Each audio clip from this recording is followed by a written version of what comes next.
There had been at least 4 others on the airship with me. The fact that the Marquis had been staying here had drawn more than one eye to the valley. Those who wanted to get in good with the Marquis were working the woman who had taken up lordship here for all that she was worth.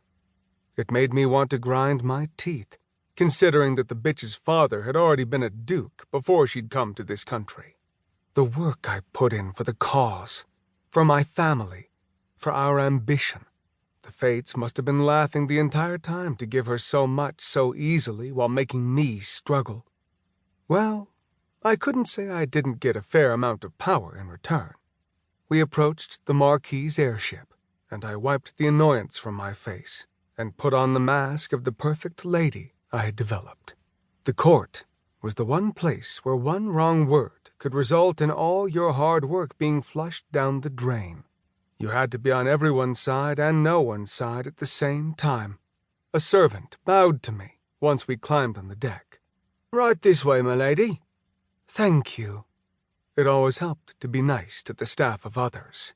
You never knew when they might slip you a juicy piece of information that could tip the scales your way. Plus, they were easier to get rid of than spies that could change their faces at will. For those closest to you, a compliance spell was safer when it came to secrets. I was escorted through the hull of the ship until we came to the conference hall. Marquis Valimar sat on a throne-like chair at the back of the room, with his guards surrounding him, as per usual. One person I had never seen before was sitting next to him. She was quite beautiful, for a Lacrosse woman, at least. No match for my looks, of course, but plenty to get men to do what she wanted. "Lady Helicilia Fosun," Valimar said, "it is a pleasure that you have come to visit me in this out-of-the-way place." He looked to the woman at his side. "No offense. None was taken until you said something," she replied, patting his arm. Despite her words, her eye did twitch ever so slightly. I narrowed my eyes, my mask momentarily cracking before I recovered. I coughed to clear my throat. "Why wouldn't I come here to be with my fiancée?"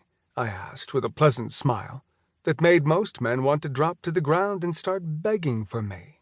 Marquis Valimar rubbed his head with a grimace. "About that, I have decided to go against my father's decision. I plan to wed Viscountess Louella Coates here." What? What do you mean?"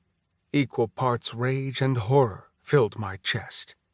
Not only was a man choosing some mud noble over me, but my family's plan for the last several decades was coming unraveled.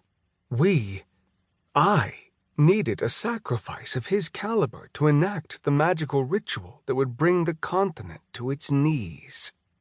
"Believe me, this has nothing to do with you. I let my father continue with his little idea of marrying me off because I had found no one who took my fancy. Louella here has taken said fancy. Why else do you think I stayed here for as long as I have?"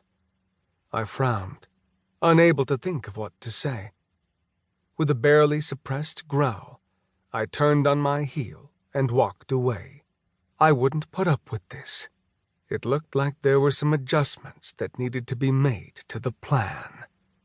I quickly covered my left eye to avoid the risk of people seeing the green flame that leaked from the corner. Some power came at a price. Chapter 2. Louella. Watching the woman storm away, I turned to Valimar. "Are you sure this was the right idea?" I had no love for the woman, but I didn't hate her either. I'd only heard rumors and whispers.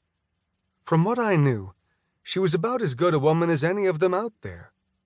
Even if this was a charade to get out of a marriage to the woman, it seemed like an incredibly rude way to do so. Helicilia was well within her rights to be upset. I knew I would be if my fiancé told me they didn't even want to give it a chance. Marquis Valimar just waved his hand with a lazy motion. "She'll get over it.